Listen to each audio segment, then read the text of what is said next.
Hi കൂട്ടുകാരെ, beef roast റെഡിയാക്കണ കണ്ടാല എൻ്റെ video കണ്ടുകൊണ്ടിരിക്കുമ്പോൾ തന്നെ നിങ്ങൾക്ക് ഇഷ്ടപ്പെടുകയാണെങ്കിൽ ഒന്ന് ലൈക്ക് ചെയ്യണം കേട്ടോ.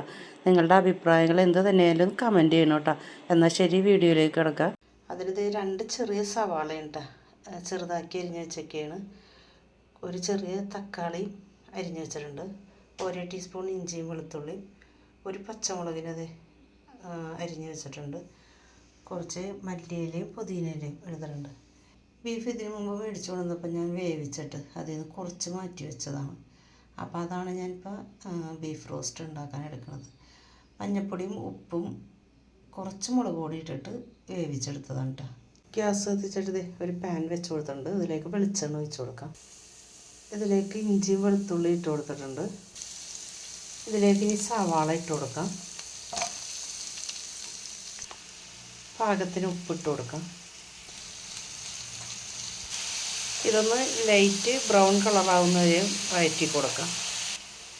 ഇതിലേക്ക് വലിയ ജീരകം പൊടിച്ചത് ഒരു പിഞ്ച്, ഉലുവ പൊടിച്ചത് അതും ഒരു പിഞ്ച്. ഇത് രണ്ടും ഒരുപാട് കൂടരുത് കേട്ടോ. നല്ലോണം ഒന്ന് മിക്സ് ചെയ്ത് കൊടുക്കാം. ഇതിലേക്ക് തക്കാളി ഇട്ട് കൊടുത്തിട്ടുണ്ട്. അതൊക്കെ ഒന്ന് വാടി വരട്ടെ, ഒന്ന് ഉടഞ്ഞ് വരണം കേട്ടോ. ഒന്ന് മിക്സ് ചെയ്ത് കൊടുത്തിട്ട് മൂടി വെക്കാം. തക്കാളിയൊക്കെ നല്ലോണം ഉടഞ്ഞ് വന്നിട്ടുണ്ട് കേട്ടോ. നമുക്ക് പൊടികൾ ചേർത്ത് കൊടുക്കാം. മഞ്ഞൾപ്പൊടി 1/2 ടീസ്പൂൺ, മസാലപ്പൊടി ഒരു 3/4 ടീസ്പൂൺ, കാശ്മീരി മുളക് പൊടി 1 ടേബിൾ സ്പൂൺ, എരിവുള്ള മുളക് പൊടി 1/2 ടീസ്പൂൺ, മല്ലിപ്പൊടി 1 ടേബിൾ സ്പൂൺ. പൊടികളുടെയൊക്കെ പച്ചമണം മാറുന്നവരെ വഴറ്റി കൊടുക്കാം. നമുക്ക് ഈ സമയത്ത് പച്ചമുളക് ഇട്ട് കൊടുക്കാം കേട്ടോ. ഒരു കതിരി വേപ്പില ഇട്ട് കൊടുക്കാം. ബീഫ് വേവിച്ചത് ഇട്ട് കൊടുക്കാം.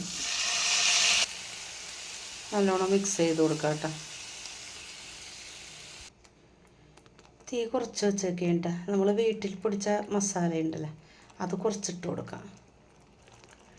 കുരുമുളക് പൊടി കുറച്ചിട്ട് കൊടുക്കാം. കുരുമുളക് പൊടി എരിവ് കൂടുതൽ വേണമെന്നുള്ളവർക്ക് കുറച്ചും കൂടി ഇട്ട് കൊടുക്കാം കേട്ടോ. ഞാൻ തീ കുറച്ച് വെച്ചൊക്കെയുണ്ട്. തീ കുറവിലിരുന്നിട്ട് ഈ ബീഫിലേക്ക് ഇതിൻ്റെ മസാലയൊക്കെ ഒന്ന് പിടിക്കട്ടെ എന്ന് ഓർത്തിട്ട് ഞാൻ കുറച്ച് വെച്ചേക്കാണ്. കുറച്ച് നേരം കഴിഞ്ഞ് കഴിയുമ്പോൾ നമുക്ക് കൂട്ടി വെച്ചിട്ട് ഒന്ന് വറ്റിച്ചെടുക്കണം. കുറച്ച് മല്ലിയിലയും പുതിനയിലയും ഇട്ട് കൊടുത്തിട്ടുണ്ട് കേട്ടോ. ഒന്ന് മിക്സ് ചെയ്തിട്ട് മൂടി വെക്കാം. ഇതിങ്ങനെ തിളക്കും തോറും ആ പച്ചമുളകിൻ്റെയൊക്കെ നല്ലൊരു മണം വരുന്നുണ്ട്. നമുക്കൊന്ന് മൂടി വെക്കാം. ഞാൻ ബീഫ് കൂട്ടാത്തതുകൊണ്ട് ഒരു തക്കാളി ചമ്മന്തി ഉണ്ടാക്കാനായിട്ട് സവാളയും തക്കാളിയും പച്ചമുളകും അരിഞ്ഞ് വെച്ചൊക്കെയാണ്. നമുക്കിതൊന്ന് ഇറക്കി വെക്കാം കേട്ടോ. ബീഫ് റോസ്റ്റ് ഒന്ന് താളിച്ച് കൊടുക്കാം കേട്ടോ. കുറച്ച് തേങ്ങ എടുത്തിട്ട് ചെറുതാക്കി ഒന്ന് അരിഞ്ഞ് വെച്ചിട്ടുണ്ട്. ചെറിയുള്ളി അരിഞ്ഞ് വെച്ചിട്ടുണ്ട്. കുറച്ച് വറ്റൽമുളക് എടുത്തിട്ടുണ്ട്. വേപ്പില എടുത്തിട്ടുണ്ട്. ഇതിലേക്ക് തേങ്ങ ഇട്ട് കൊടുക്കാം. ഇതിലേക്ക് ചെറിയുള്ളി ഇട്ട് കൊടുക്കാം. ഇതിലേക്ക് വറ്റൽമുളക് ഇട്ട് കൊടുക്കാം. വേപ്പില ഇട്ട് കൊടുക്കാം. നമുക്കിനി ഇത് താളിച്ച് ഈ ബീഫിലേക്ക് ഇട്ട് കൊടുക്കാം കേട്ടോ. നല്ലോണം ഒന്ന് മിക്സ് ചെയ്ത് കൊടുക്കാം. മല്ലിയിലയും പുതിനയും മാറ്റി വെച്ചിട്ടില്ലേ കുറച്ച്, അത് ഇട്ട് കൊടുക്കാം. നല്ല കുഴമ്പും പരുവും ആയിട്ടുണ്ട് കേട്ടോ. ഇപ്പോൾ ബീഫ് റോസ്റ്റ് റെഡി ആയിട്ടുണ്ട്. ഇത് പൊറോട്ടൻ്റെ കൂടെ, ചോറിൻ്റെ കൂടെ, ഇടിയപ്പം, അപ്പം എല്ലാത്തിൻ്റെ കൂടെ വേണമെങ്കിലും കഴിക്കാം കേട്ടോ. എങ്ങനെ വേണമെങ്കിലും കഴിക്കാം. അടിപൊളി ബീഫ് റോസ്റ്റ് റെഡി ആയിട്ടുണ്ട്. നിങ്ങൾ തീർച്ചയായിട്ടും ട്രൈ ചെയ്ത് നോക്കണം കേട്ടോ. എനിക്കൊരു തക്കാളി ചമ്മന്തി റെഡിയാക്കിയിട്ടുണ്ട്.